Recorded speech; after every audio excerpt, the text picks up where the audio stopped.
முருங்கை மர மோகினி. இதன் ஆசிரியர் கு. அழகிரிசாமி அவர்கள். ஊருக்கு வடபுறத்தில் இருக்கும் ஐரண கவுண்டர் தோட்டத்து கிணற்றில் சதாகாலமும் இரவையாடி கொண்டிருந்தாலும் தண்ணீர் வற்றவே வற்றாது. எப்பொழுதும் ஊறிக்கொண்டேதான் இருக்கும். ஊருக்கு புதிதாக வந்திருப்பவர்கள் அதில் இறங்கி குளித்தாலும் ஜலதோஷம் பிடிப்பதில்லை. அத்தோடு இறங்கி குளிப்பதற்கு ஏற்றபடி சௌகரியமான படிகளுடன் வழுக்கு இல்லாமல் இருக்கும். இந்த காரணங்களை உத்தேசித்து தான் பலகாரக்கடை நல்ல பெருமாள் பிள்ளை ஏறக்குறைய கடந்த 25 ஆண்டுகளாக இதே கிணற்றில் குளித்து வருகிறார். எண்ணெய் தேய்த்து குளிக்கும் சனியும் புதனும் தவிர்த்து மற்ற நாட்களில் அதிகாலையிலேயே வந்து ஸ்நானத்தை முடித்து கொண்டு சூரியோதத்தின் போது கடை திறக்க போய்விடுவார்.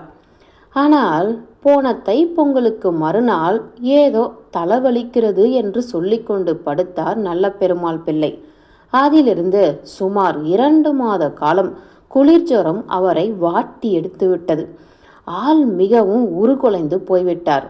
ஊராரும் அவருடைய மனைவியும் கூட நபர் வேலை சாய்ந்து விடும் என்று ஒரு நாள் சந்தேகப்பட்டு விட்டார்கள்.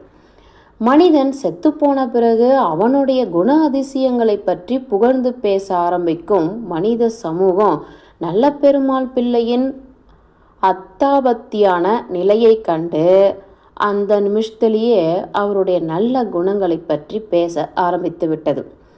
ஜனங்கள் கொஞ்சம் கூட்டி குறைத்து பேசிக்கொண்டாலும் அதில் முக்கால்வாசி உண்மையாகவே இருந்தது. நல்ல பெருமாள் பிள்ளைக்கு இப்பொழுது வயது 50. சந்ததி கிடையாது. இந்த கவலை ஒரு காலத்தில் அவரை கொஞ்சம் கஷ்டப்படுத்தியது உண்டு. ஆனால் அவருக்கு இப்பொழுது அப்படிப்பட்ட லௌகீகமான ஆசைகள் ஒன்றும் கிடையாது. ஏதோ வயிற்றுப்பாட்டுக்கு ஒரு தொழிலை செய்து கொண்டு 4 பேருக்கு நல்ல பிள்ளையாக காலத்தை தள்ளிவிட வேண்டும் என்பதை தவிர அவருக்கு வேறொரு லட்சியமும் கிடையாது. அவருடைய சுபாவத்துக்கேற்றபடி மிகவும் நல்ல மாதிரியாக அமைந்திருந்தால் அவரது தர்ம பத்தினி முத்தம்மாள். இதுவரையும் நல்ல பெருமாள் பிள்ளை ஒருவரிடமும் 1 பைசா கை நீட்டி வாங்கியது கிடையாது. ஒருவனுடைய சொத்துக்கு ஆசைப்பட்டு ஒரு சாதாரண காரியத்தை கூட செய்தவர் இல்லை. ஏதோ 4 கடைகளைப் போல தம் பலகார கடையை நடத்தி கொண்டு வெட்டு 1 துண்டு 2ஆக கராராக வியாபாரம் செய்து வருகிறார். மண்ணு பொண்ணு பெண்ணு என்ற 3 ஆசைகளையும் துறந்திருந்த இந்த சந்தர்ப்பத்திலே அவர் மரணப்படுக்கையில் படுத்திருந்த கடைசியாக உயிர் பெற்று எழுந்தும் விட்டார். சில நாட்கள் வீட்டுக்கும் வாசலுக்கும் நடமாடிக்கொள்ள மட்டும் முடிந்தது. உடம்பில் இரத்த பசை என்பதே இல்லாமல் வெளிரி போயிருந்தார். இந்த இடைக்காலத்தில் சுமார் 2 மாத காலத்தில் அவருடைய கடையில் வியாபாரம் அவ்வளவு சரிவர நடக்கவில்லை. ஒத்தாசைக்கு வேறு யார் இருக்கிறார்கள்? முத்தம்மாளுக்கு தன் கணவனுக்கு பணிவிடை செய்யவே நேரம் சரியாக இருக்கும். அதனால அவர் சேர்த்து வைத்திருந்த ஆஸ்தியெல்லாம் செலவழிந்து போய்விட்டது. முத்தம்மாளும் வாயையும் வயிற்றையும் கட்டி கணவனுக்கு தெரியாமல் வைத்திருந்த மூலதனமும் அநேகமாக கரைந்தே விட்டது. இந்த பணமுடையை ஈடு செய்து பழைய நிலைமையை மீண்டும் அடைவதற்கு வியாபாரத்தில் சில கட்டுத்திட்டங்களை, வாழ்க்கை செலவில் சில சிக்கன விதிகளையும் கையாள தொடங்கிவிட்டனர். இப்பொழுது அவருடைய கடையில் இட்லி வடை எல்லாம் முன்னையில் பாதி கூட இல்லை என்பது ஊரார் புகார். நல்ல பெருமாள் பிள்ளையும் கிருஷ்ணபட்சத்து சந்திரன் போல பலகாரங்களின் உருவை சிறிது சிறிதாக திடீரென்று ரகசியம் வெளிப்பட்டு விடாதபடி குறைந்து வந்த போதும் ஊர் மகாஜனங்களின் கைத்தராசு எடை போட்டு பார்த்துவிட்டது. இது வியாபாரத்தை பொறுத்த மட்டிலும் பிள்ளையவர்கள் செய்த ஒரு பெரிய மாறுதல். அடுத்தபடி வீட்டிலும் சாப்பாட்டுக்கு குறைந்த அளவில் பதார்த்தங்களை தயாரிக்க சொல்லிவிட்டார். காலையில் வெறும் நீராகாரம், மத்தியானத்துக்கும் காலை ஆகார நேரத்துக்கும் நடுவே உள்ள ஒரு இடைவெளி நேரத்தில் சுண்டை வற்றலோடு ரசத்தோடும் சாப்பாட்டு முறையை கழித்து விடுவார்கள். இரவில் வெந்நீர் பழையதுக்கு மத்தியானம் வைத்த ரசமும் விற்காமல் மிஞ்சிய வடையும்தான்.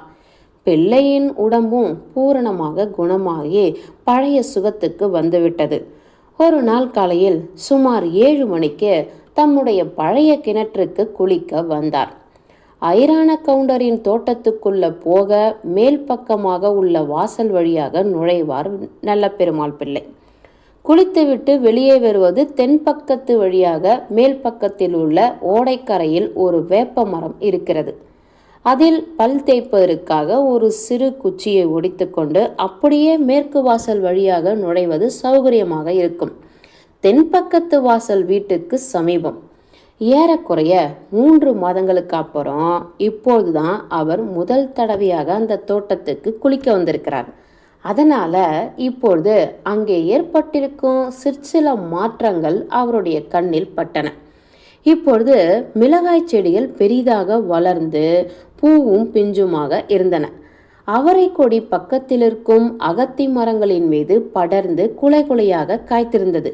கிணற்றுக்கு மேற்புறமாக உள்ள 4-5 தென்னை மரங்களில் இருக்கும் இளநீர் குலைகள் களவு போகாமல் இருப்பதற்காக மரங்களின் மேல் பாகத்தில் முள்கம்பியை சுற்றிவிட்டிருந்தார்கள். பல் தேய்த்து கொண்டிருந்த நல்ல பெருமாள் பிள்ளையின் கண்கள் இந்த முள்கம்பியை கவனமாக பார்த்தன. ஏதோ சற்று யோசித்தார். உடனே அவருடைய உள்ளம் கொஞ்சம் விளையாட ஆரம்பித்து விட்டது. களவு செய்ய வேண்டும் என்று வருகிறவனை இந்த முள்கம்பியா தடுத்துவிடும்? இதை லேசாக கழற்றிவிட்டு மரம் ஏறுவது என்ன பெரிய சீம வித்தையா? இது சரி, இந்த இளநீர் குலைகளைத்தான் கம்பியை சுற்றி பத்திரம் செய்து விட்டார். இதோ பக்கத்தில் அவரை கொடியில் காய்கள் கொத்து கொத்தாய் காய்த்திருக்கிறதே. இந்த அவரக்கொடிக்கு முள்கம்பி சுற்றி வைக்கக்கூடாதா கவுண்டரு? அதானே, ஏதோ கடவுளுக்கும் மானத்துக்கும் பயந்து மனுஷன் பேசாமல் இருந்தால்தான் போச்சே ஒழிய அவனுக்கு காவல் போட முடியுமா என்ன? குளித்துவிட்டு ஈர துணியை உதறி மேல் போட்டுக்கொண்டு வெளியே வந்தார். அப்பொழுது கிணற்றுக்கு வடமேற்கு மூலையில் அவரை கொடிகளின் நடுவே ஒரு சிறு முருங்கை மரத்தில் 5-6 காய்கள் தொங்குவதையும் பார்த்து கொண்டார். அந்த முருங்கை இதுவரையும் செடியாக இருந்து இப்பொழுதுதான் முதலாக காய்க்க ஆரம்பித்திருக்கிறது. அந்த காய்களுக்கும் பாதுகாப்பு வேண்டுமல்லவா?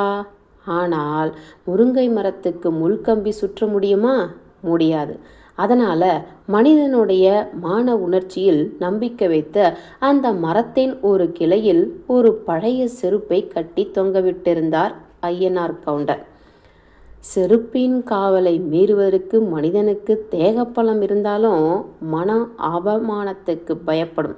கேவலம் 4 முருங்கைக்காய்களுக்கு செருப்படியா என்று நினைத்து திருடன் திரும்பி விடுவான் என்பதே கவுண்டரின் திடமான கருத்து. இந்த விஷயத்தையும் நன்கு புரிந்து கொண்டார் நல்ல பெருமாள் பிள்ளை. கவுண்டரும் லேசுப்பட்டவர் இல்லை என்று நினைத்து கொண்டே 8 மணிக்கெல்லாம் வீடு போய் சேர்ந்தார். மறுநாள் காலை 7 மணி மேலே இருக்கும். பிள்ளை முன்தினத்தை போலவே அந்த கிணற்றில் கமலை கிடங்கின் பக்கமாக உள்ள கல்லின் மேல் உட்கார்ந்து பல் தேய்த்து கொண்டிருந்தார். அவருடைய பார்வை முருங்கைக்காய்களின் மேல் படிந்திருந்தது. ஒரு பொருளை வெகுநேரம் பார்த்தால் விருப்பு தட்டுவதும் உண்டு, அல்லது அதன் மேல் அளவு கடந்த ஆசை பிறப்பதும் உண்டு. ஏற்கனவே உடல் பலகீனம் உள்ள பிள்ளை அவர்களுக்கு மனசிலும் பலகீனம் ஏற்பட்டது போல இந்த சமயத்தில் முருங்கைக்காய்களின் மேல் எப்படியோ சபலம் தட்டிவிட்டது. முருங்கைக்காய்களை பார்த்து கொண்டே இருந்தார். அதிக பிஞ்சும் அதிக முற்றலும் இல்லாதபடி கறிக்கு பக்குவமான காய்கள்தான். இதை வைத்து குறைந்தது 3 நாட்களுக்காவது கறிப்பாட்டை கழித்து விடலாம். பக்கத்திலும் ஒருவரும் இல்லை. சுற்றுமுற்றும் பார்த்து கொண்டார். நாம் என்ன 1000-2000 என்று அடுத்தவன் சொத்தை கொள்ளையடிக்கவா போகிறோம்? கவுண்டருக்கும் 4-5 முருங்கைக்காய்கள் போய்விட்டா குடிமூழ்கி போய்விடாது நம்முடைய கடன் நிலைமைக்கு. தோட்ட வேலைக்காரன் தண்ணீர் இறைப்பதற்காக மாடுகளை தை என்று சத்தம் போட்டு ஓட்டி வருவது பிள்ளையின் காதில் படவே மூச்சு விடாமல் எழுந்தார். கிணற்றுக்குள் இறங்கி குளிக்கப் போய்விட்டார். சீச்சி, இது சுத்த எச்சக்கலத்தனம் என்று அவர் மனம் அப்புறம் சொன்னது. பலகார கடையில் அவர் உட்கார்ந்திருக்கும் போது காய்கறி கூடைக்காரி வந்தாள். உடனே முத்தம்மாள் அன்று வீட்டுக்கு வேண்டிய 2 காய்களை வாங்க ஆரம்பித்தாள். அப்பொழுது பிள்ளையவர்களின் மனக்கணக்கில் மேற்படி முருங்கைக்காய்கள் தோற்றமளிக்க ஆரம்பித்தன. யாரும் இல்லாத சமயத்தில் போனால் கொண்டு வந்திருக்கலாம். அப்படி 6 காய்களை வாங்க வேண்டுமென்றால் 2 அணாவது ஆகும். இந்த காலத்தில் 2 அணா யார் கொடுக்கிறார்கள் என்று நினைத்து கொண்டார். கொஞ்ச நேரம் கழித்து மனம் மாறிவிட்டது. செருப்பை கட்டி தொங்க விட்டிருக்கும் போது. இப்படியே மனம் மிகவும் சங்கடப்பட்டு கொண்டிருந்தது. ஏதோ அவருடைய பலத்தை சோதிக்க வந்த மோகினி பிசாசு போல இருந்தது அந்த முருங்கை மரம். இதை பேராசை என்று சொல்ல முடியுமா? கேவலம் 2 அணா முருங்கைக்காய்கள் தான். அப்படி பேராசை இருந்திருந்தா நல்ல பெருமாள் பிள்ளை வியாபாரத்தில் கொள்ளையடித்திருப்பார். அது ஒரு புறகம் இருக்க, அவர் கண்ணுக்கு அவரைக்காய்களும் பட்டதே. அவற்றின் மீது அவருக்கு ஏன் ஆசை போகவில்லை? இது என்ன மர்மம் என்று தெரியாமல் பிள்ளையே மிகவும் சங்கடப்பட்டார். மறுநாள் காலையில் 4:30 மணிக்கு இருட்டோடு இருட்டாக கிணற்றுக்கு குளிக்கப் போனார். கிருஷ்ணபட்சத்து காலைப்பறை கீழ்வானத்தின் அடிபாகத்தில் பிரகாசித்து கொண்டிருந்தது.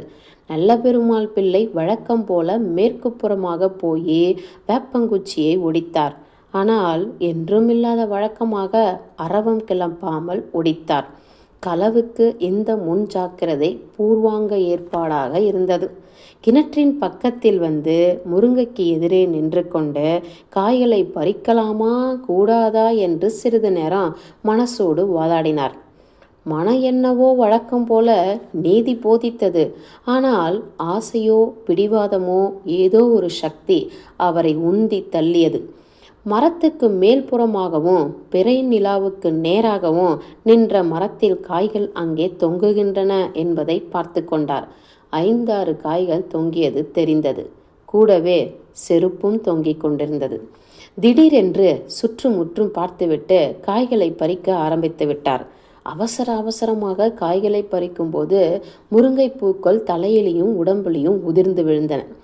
உடனே அவற்றை உதறினார். அப்புறமும் செருப்பை பார்க்கும்போது அவருக்கு அவமானமாக இருந்தது. அதனால அதையும் மரத்திலிருந்து அறுத்து எரிந்துவிட தீர்மானித்தார். அப்படியாவது மானத்தை பார்த்து கொள்ளலாம் அல்லவா? செருப்பு கட்டப்பட்டிருந்த கயிறு பலமாக இருந்தது. அதை வெட்டி இழுக்கும்போது முருங்கை கொப்பு முறிந்துவிட்டது. அது முறியும் போது ஏற்பட்ட சத்தம் பிள்ளை அவர்களுக்கு பீரங்கி வேட்டை போல கேட்டது. அதிர்ச்சியினால் வெலவெலுத்து போய் ஒரு முறை 4 பக்கமும் பார்த்தார். நல்ல வேலை ஒருவரும் இல்லை. என்றாலும் இந்த பயங்கரமான காரியத்தை செய்த பின் கிணற்றில் இறங்கி குளித்துவிட்டு போக தைரியம் எங்கிருந்து வரும்? உடனே முருங்கைக்காய்களை கக்கத்தில் செங்குத்தாக வைத்து இடுக்கி மேல் துண்டினால் போர்த்தி கொண்டு அவசரமாக புறப்பட்டார். மேல் பக்கமாக தூரத்தில் யாரோ சுருட்டு பிடித்து கொண்டு வருவது தெரிந்தது. அதனால் தெற்கு வாசலை நோக்கி வேகமாக போகும்போது வரப்பிலிருந்து எப்படியோ வழுக்கி பக்கத்தில் இருந்த கீரை பாத்தியில் மிதித்து விட்டார். அப்பொழுது முதல் நாள் மாலை தண்ணீர் இறைக்கப்பட்ட சேராக இருந்த அந்த பாத்தியின் ஈரமண் அவர் வேஷ்டியெல்லாம் தெரித்து விழுந்து விட்டது. உடனே உயிரை கையில் ஏந்தி கொண்டு வீட்டை நோக்கி ஓட்டம் பிடித்தார். மனைவியிடம் விஷயத்தை சொல்லாமல் காய்களை ஒரு இடத்தில் வைத்துவிட்டு உடையை மாற்றிக்கொண்டார். அதன் பின் கிணற்றுக்கு குளிக்கப் போக தைரியம் இல்லை. உடம்பெல்லாம் ஒரே நடுக்கம். ஜலதோஷம் பிடித்திருக்கிறது என்று ஒரு சிறு பொய்யை சொல்லிவிட்டு முத்தம்மாளை வெந்நீர் போடச் சொன்னார். காலை 10 மணிக்கெல்லாம் யாரோ காய்கறி கூடைக்காரியிடம் வாங்கியதாக சொல்லி மேற்படி முருங்கைக்காய்களை மனைவியின் கையில் கொடுத்தார் பிள்ளை. இனி என்னென்ன அவமானம் எல்லாம் வருமோ? கவுண்டர் கிணற்றுக்கு வந்து பார்த்தால் நம்மீதே சந்தேகப்பட்டாலும் படலாமே. தினந்தோறும் நாம் தானே முதல் ஆளாக போய் அந்த கிணற்றில் குளிக்கிறோம். நாம் பல் தேய்த்து வேப்பங்குச்சியை ஒருவேளை கிணற்றில் பக்கமாக போட்டுவிட்டோமோ? அதை கவுண்டர் பார்த்து கொண்டால்? இதைதான் அவர் மாறி நினைத்து கொண்டு கஷ்டப்பட்டார். மத்தியானம் 12 மணிக்கு சாப்பிடுவதற்காக இலையின் முன்னால் உட்கார்ந்து கொண்டிருந்தாள் பிள்ளை. 50 வருஷ காலமாக அடுத்தவன் பொருளுக்கு ஆசைப்படாத மனசுக்கு முருங்கைக்காயின் மேலே எதற்கு இப்படி ஒரு ஆசை விழுந்தது? ஆனால் இது ஆசையா? பொதுவாக ஆசை என்றால் எல்லாவற்றிலுமே ஆசை விழ வேண்டுமே. அவரைக்காயும் எட்டி பறிக்கிறது போலதானே இருந்தது. அதை ஏன் திருடவில்லை? மனைவி முருங்கைக்காய் சாம்பாரை சாதத்தில் விட வந்தாள். உடனே அவர், வேறு ரசங்கிசம் வைக்கலையா, அதை கொண்டு வா, முருங்கைக்காய் சாம்பார் வேண்டாம் என்று சொன்னார். மனைவி மிகவும் ஆச்சரியப்பட்டு, என்னது, சாம்பார் வேண்டாமா?